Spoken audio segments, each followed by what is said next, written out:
top management de Sénélec. On ne peut pas réformer la Sénélec, restructurer plutôt. Il y a un plan de restructuration Sénélec bu yàgg kenn mënu ko exécuter. Auditu Sénélec kenn sañu ko def. Mais Sénélec dañ ko war a auditer. Oui. Donc loolu je crois que c'est une demande sociale. Oui. Et dans nos émissions du mercredi nga xam ni yooyu dañ ko mën a yaatal. Je crois que dañ ci def pression bi war. Pour que autorités yi def li ñu war a def à l'endroit de Sénélec parce que Sénélec moomuñu. Elle ne peut pas être aussi la vache à lait du régime. C'est vrai qu'on n'a pas d'argent, mais tout ne peut pas venir de la pressurisation des populations. Tout à fait. Donc, lolo, je crois que le message que je yóbbante woon àgg na. Et c'était vraiment pas mon flop, boobu yóbbante la woon. Ban mooy sa flop yow? Bon, sama flop.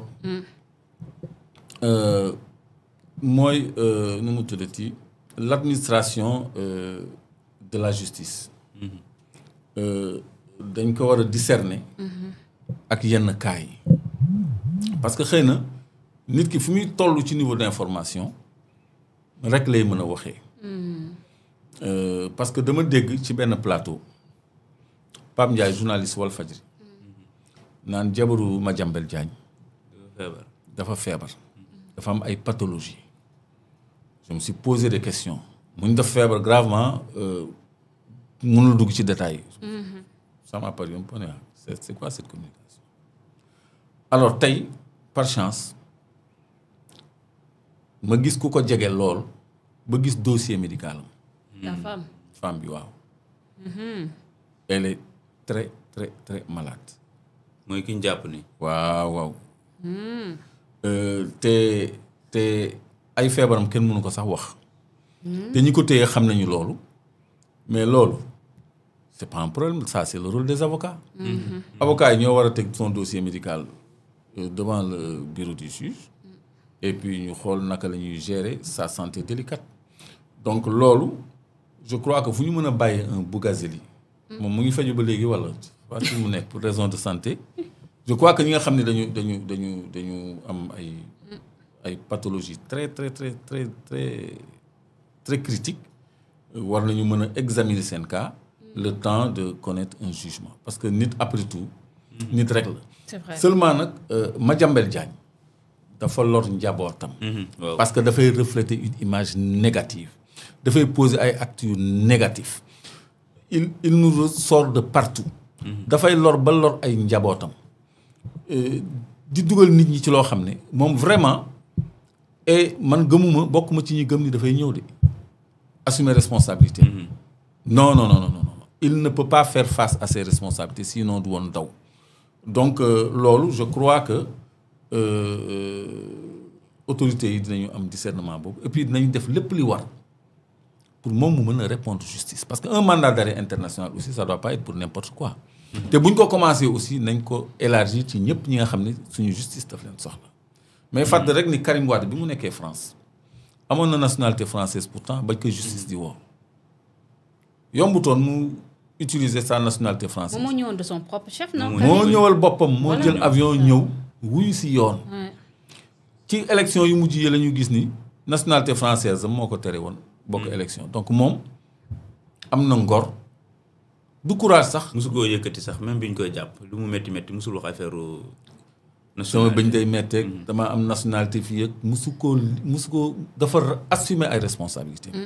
kon kooku du xaar ñu jàpp ay jabaram ay doomam ay sëriñam pour faire face à sa responsabilité moo tax il faut qu'on exerce toute la rigueur pour retrouver Madiambel Diagne sama vrai flop bi nag fàtte naa ko parce que lii dama ci tombé rek non dama ñëwoon nag benn flop mais léegi fàtte naa ko sax parce que am na loo xam ne dafa ma teniroon à cœur j'avais voulu le marquer te xamoon naa dinaa ko fàtte parce que je m'en souviens plus et ça me tenait à cœur wala kii tweet kii bi la Pape Alé bi non je suis même pas au courant de dégg naa polémique bi nii rek du tweet Pape Alé bi ok Pape rappelé ko lu Pape Alé wax non dafa ne ñu ñëpp nangu nañ ne exactions yi fi am 2021 ba 2024 sont abominables waaye nag on doit protéger nos institutions gars yi fekk ko fa c'est-à-dire on doit protéger Macky Sall au commandement de la gendarmerie de la police et tout ça xam nga Afrique du Sud amoon na lu gën a abominable mais avant ñuy def réconciliation dañu def justice ba pare. tey jii bu ñu situer les responsabilités. xam ñi rey ak naka la ñu deewee. yaa ngi fàttaliku ki tàkkoon ci matelas bi Colobane. il dormait. xamul li xew. jékki-jékki matelas bi mu tëdd ni jëppët. témoins yi nekk foofu nee nañu lacrymogène la ñu sànni foofu moo taal matelas bi. waa ji tàkk ba xam ba kenn mënu ko identifier. police def communiqué ni waa ji da doon taal ba tàkkaale. maanaam accuser la victime. waa léegi loolu. il faut mu leer ba pare. ñu xam naka la circonstance yi demee bu fekkee ni alkaati moo sànni lacrymogène mais amuloon intention sànni ko ci ay matelas ba muy tàkk parce que lacrymogène du tàkk du def ay incendie en général donc loolu incident la ñu xam ni lii incident la ñu xool nu ñu koy qualifier juridiquement ñu xool après nu ñu koy classer. amnistie muy am sens bu ñu defee justice bi ba pare maanaam bu ñu régler exaction yi ak crime yi na mu demee yëpp ba situer responsabilité yëpp muy civil muy homme de tenue. kuñ ci mënti indexer responsabilité am bu boobaa après le souci de cohésion nationale boobu di am sens parce que de toute façon il faut qu'on recouse le tissu national. il faut que ñu defaraat il faut que Sénégal dellu nekk benn. te man li ma jaaxal mooy on n'a plus de formation politique. ay attaques crypto personnelles la ñuy def. ay nit la ñuy saaga. amatuñu argument politique man li may wax ak Abdou Khadre yëpp. c'est des arguments politiques. tout à l'heure ci émission bi on a parlé de FMI de financement et tout. mais débat public bi warul nekk ay diw lii la. franchement diw lii la. di saaga di wax ay wax yu ñaaw. mais loolu moo xaw de di nourrir une haine. da ngay gis nit nekk ci plateau naan ñii dañ leen war a rey. ñii dañ leen war a tëj. ñii dañ leen war a mais loolu nag moo grave en fait parce que boo demee ba yéene loolu sa askan. ñi ñu war a tëj ñu tëj leen ñi war a rey ñu rey leen ñi naan marcher sur vos cadavres ñi naan dañuy jël jaas yi xam nga ce discours cette violence verbale là moo mujj jur finalement une réelle violence. ba noppi ce discours là est en train de reprendre sur des plateaux par des injures. par une manifestation nit da ngay wax rek nga xam ni haine lay waxee haine. mais loolu du politique. franchement politique opposition d'idée la. du haine du reyante. donc ñun loolu la ñu gagné woon pays sous-région bi nga xam ni dañu amoon ay opposition armée. la liberté d'expression dans tout ça. bon la liberté d'expression elle doit être encadrée. voilà ça ne veut pas dire que tu dois dire tout et n'importe quoi. waaw mais pour être concret da ngay xool rassemblement opposition bi mujj. xam nga dañu mën c'était rassemblement contre le régime mais non c'est contre Ousmane Sonko. parce que Sonko lañ fa teg di ko yàq lu nekk. loolu c'est pas un message politique c'est quoi le message. loolu ça viole la liberté d'expression. liberté d'expression mayewul nga taaj benn nit di ko saaga publiquement. ku ñëw jël micro saaga dem ku ñëw micro saaga dem après foule bi scandé ay saaga nga koy dëbbe de façon comme ça et puis personne ne fait rien loolu du politique bu ñu xamoon ñun. Tout à fait. ñun on avait des revendications toutes démocratiques xam nga l'élargissement des espaces de liberté loolu lañ doon xeex. pour nit ki mën a wax soxlaam. pour médias d'État yi ñu ubbil ko ñëpp opposition pouvoir compris. pour que élection yi leer code électoral ñu respecté ko loolu moo ñu jural suñu code consensuel bi.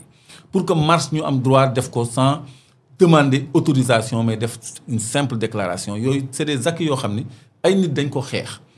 léegi ni ñu xeex loolu ba pare nag nit ñi di ko jëfandikoo de façon maladroite di ko def saagakaay xeexukaay instrument de haine di jël code électoral bi di ko tripatouiller. tout Sénégalais électeur à la place de tout Sénégalais peut aspirer. donc indi ay L39 def ay tripatouillage yoo xam ni loolu je crois que dañ ko war a réassainir. dañu war a reconquérir ces espaces de liberté. assainir encore le débat public et le débat politique. c'est important. politique ñun ñëpp ay mbokk lañ. dëgg la.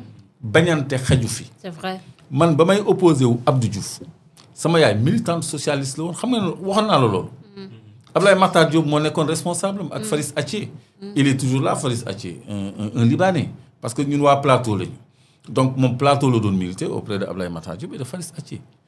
man mon oncle Madi Sissoko il a été ministre moo daan remplacer Senghor en cas de vacance du pouvoir c'était un ministre d'État Madi Sissoko mag yi xam nañ ko këram laa màggee ñun oto AD moo ñu SO la woon temps yooyu moo ñu doon yóbbu école di ñu indi mais ànduma woon ak ñoom. loolu mooy démocratie. mënuma leen bañ parce que samay mbokk lañu. Abdourahmane Sow. bi nekkoon caisse de péréquation puis ministre Abdou Diouf c'est mon oncle. mais man j'étais opposé à ce régime-là aux socialistes je me suis battu toute ma vie contre les socialistes et pourtant dama ci am ay mbokk. donc man fi mu nekk nii est-ce que aw ma mbokk APR certainement. donc ñun ñëpp benn lañu donc haine politique idée la. du affaire bañeel ay xeex ay yéenante dee yéenante musiba ak reewande. loolu moo bëri ci penc bi te daf war a jóg. voilà les écoles des partis doivent reprendre ñu éduquer leurs militants xamal leen lan mooy développement lan mooy démocratie lan mooy citoyenneté lan mooy civisme. donc su ma gisee ay volontaires ñu leen di former aux côtés de l'armée ñooñu on va leur inculquer un sens civique. volontaire de la consommation volontaire de l'agriculture bu ñu continuer ci noonu nit ñi xëy na dinañu amaat un sens de civisme. tout à fait. bëgg seen réew. xam les valeurs démocratiques les valeurs civiques. donc loolu je crois que lu ñu war a reconquérir la même s'il le faut d'une main ferme. parce que dans certains pays on rend obligatoire certains actes civiques comme dem armée wala instruction civique à l'école yooyu dañ koy imposer les pays de l'Est là et les pays asiatiques noonu la ñu yoree seen ay population bay def ay résultats beaucoup plus vite que nous. moo tax discipline bu am solo nga. discipline dafa am solo il faut un peu de rigueur. il faut être toute dictature n'est pas mauvaise. c'est important. waaw dictature buy obligé nit ñi ñu liggéey. c'est pas mauvais. merci beaucoup Clédor jërëjëf Moustapha sa top ou flop de la semaine. waaw flop bi may njëkkee mooy penc meeg saagante yeex wax ju ñaaw jeex wax ju ëpp jeeg waxu waaso beeg manque de respect yeeg ak yooyu noonu yëpp. semaine bi vraiment moom gis nañ ci couleur bu